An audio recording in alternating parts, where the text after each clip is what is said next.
আজ আমার এক পরিচিত কাস্টমার এই মোবাইলটি নিয়ে এসে বলল, "ভাইয়া দেখেন তো, এই মোবাইলটার মধ্যে হালকা পানি লাগার পর থেকে এই প্রবলেমটি দেখা দেয়। এর কোনো সমাধান করতে পারবেন কি না?"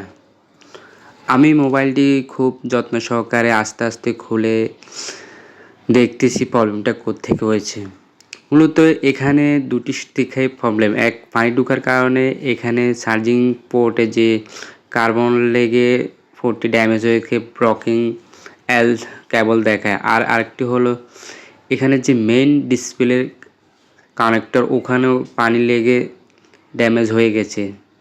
তাই আমি ওখানে ভালোভাবে পরিষ্কার করে আবারও রিসেটটি চালু করে দেখব সেটির সাবেক যে ডিসপ্লে ওই রকম গ্রাফিক্স আসে কিনা।